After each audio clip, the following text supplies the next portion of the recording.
Bonjour à tous, bienvenue pour un nouvel épisode de l'émission Wealth 3.0 consacrée à la gestion de patrimoine, aux cryptoactifs et à l'innovation. Aujourd'hui, nous avons le plaisir de recevoir Faustine Fleuret, présidente de l'ADAN, l'association de développement pour les actifs numériques. Bonjour Faustine. Bonjour. Donc aujourd'hui, la réglementation, et on l'a vu depuis quelques années, est un élément central notamment dans le développement des acteurs crypto. Et on a vu des acteurs de premier plan s'installer, ou en tout cas annoncer s'installer en France, parce que la France et l'Europe ont un petit peu été précurseurs sur le cadre réglementaire autour des actifs numériques. Est-ce que tu peux nous en dire un peu plus, où on en est aujourd'hui et à quoi on peut s'attendre dans les prochaines années?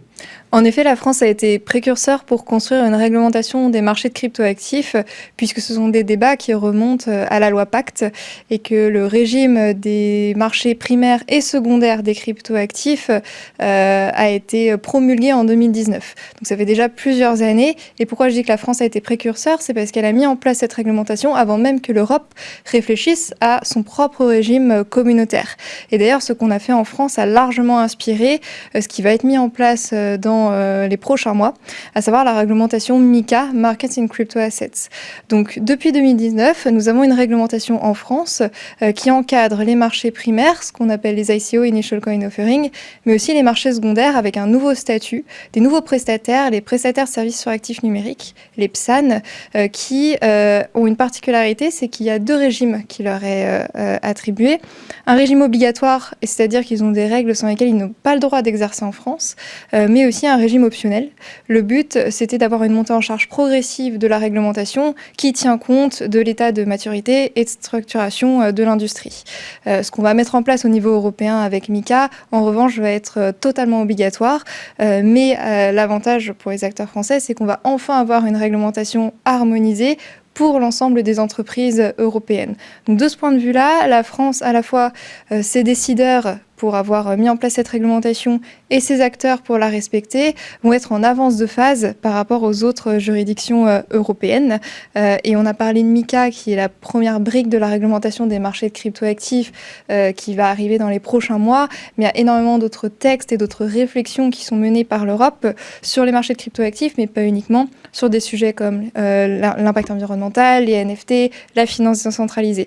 Donc c'est un processus encore en cours, mais très important, puisque ce que l'on voit, c'est qu'on a un besoin pour l'industrie de clarté réglementaire. Et c'est pour ça qu'on a beaucoup d'acteurs internationaux qui s'établissent chez nous, là où dans des juridictions, rien qu'aux États-Unis, par exemple, le flou et l'incertitude juridique qui existent est très pénalisante pour le développement de business.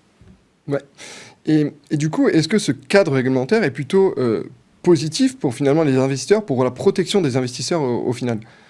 Complètement. On a besoin d'une réglementation pour continuer à encourager l'adoption des cryptoactifs, l'adoption des nouveaux cas d'usage autour des cryptoactifs et pour avoir cette confiance nécessaire.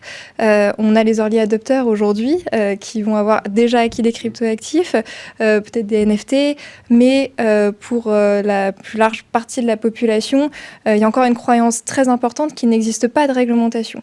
Et c'est ça qui freine beaucoup l'adoption de cette innovation.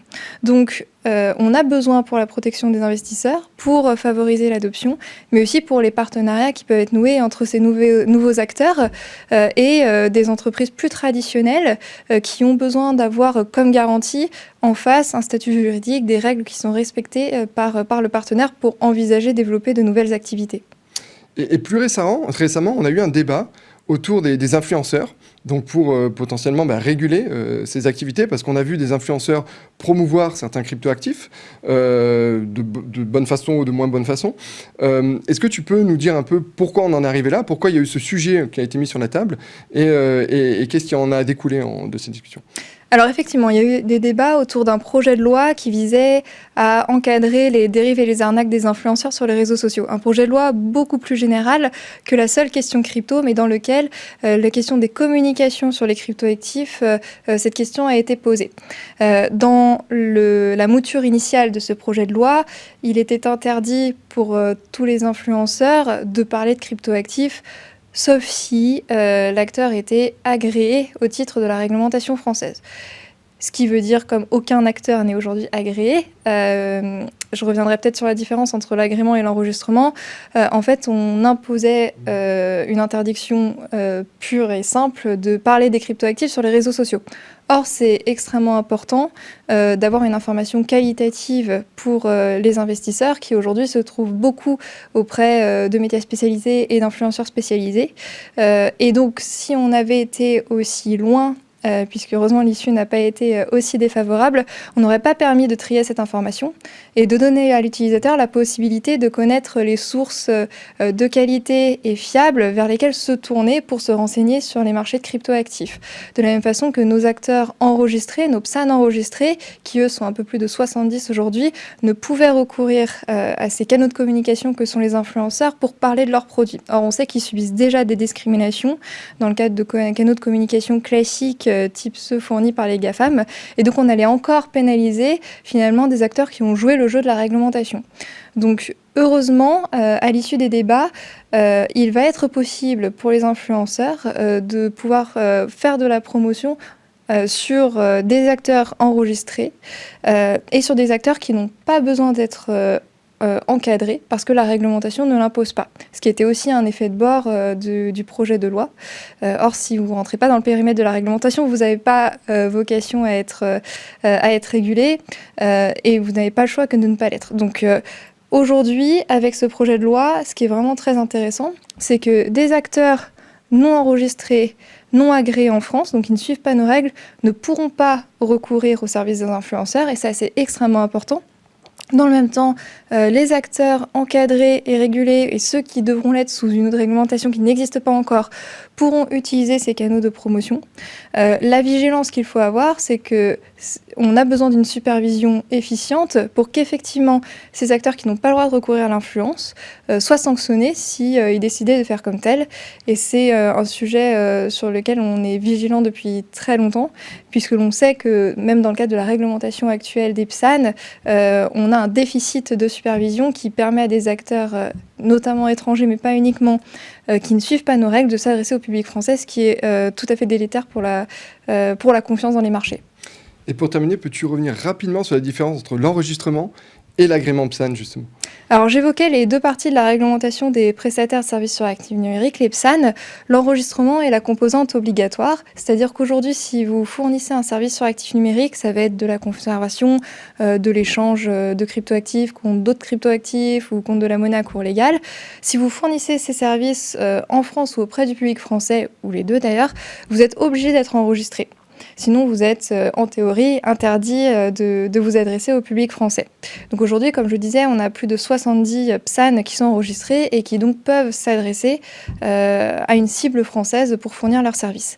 L'agrément, c'est, comme je disais, la montée en charge progressive de la réglementation. Cet agrément est optionnel et il va couvrir d'autres aspects, d'autres règles, d'autres exigences. Mais si un acteur ne les respecte pas aujourd'hui, ça ne l'empêche pas de s'adresser au public français. Mais le pari des autorités en mettant en place cet agrément optionnel, c'était, et c'est bien ce que l'on voit, que les acteurs d'eux-mêmes veuillent être agréés pour être un peu plus blancs que le voisin. Et donc être plus compétitifs, faire de cet agrément un avantage comparatif pour les PSAN. Donc on a beaucoup de PSAN qui essayent de s'agréer aujourd'hui et c'est une très bonne chose puisqu'on va compléter le cadre de protection des investisseurs. La problématique qu'on a, c'est qu'il y a des difficultés aujourd'hui pour obtenir ces agréments. Un exemple tout bête, pour être agréé, il faut disposer d'une politique avec des fonds propres et une assurance en responsabilité civile professionnelle. Ces produits d'assurance n'existent pas aujourd'hui. Soit il y en a très peu mais sont très chers, ils ne sont pas fournis d'ailleurs par des acteurs français, soit n'existent tout simplement pas ou ne sont pas adaptés aux services sur cryptoactifs qui sont nouveaux. Donc en l'absence de tels produits, en fait il est mécaniquement impossible de s'agréer, ou alors ça va être possible pour des acteurs qui ont les capacités financières mais des capacités financières très importantes. Or, on sait que l'innovation Web3 crypto est d'abord portée par des nouveaux entrants. Donc, notre enjeu, puisque l'agrément optionnel, c'est le pendant français de ce qui va être MiCA demain, notre enjeu, c'est de pouvoir résoudre ces problématiques assurance et d'autres dont j'ai pas le temps de parler, de pouvoir lever ces obstacles pour que tout le monde soit prêt à l'entrée en application de MiCA et qu'il soit possible pour les acteurs de s'adresser au public européen. Parfait, je pense que c'était très clair. Merci beaucoup Faustine pour toutes ces informations. Merci à vous de nous avoir écoutés et je vous donne rendez-vous pour un prochain épisode. À bientôt. Merci. C'est bon? All good? Merci. Merci beaucoup. Non, c'est très bien.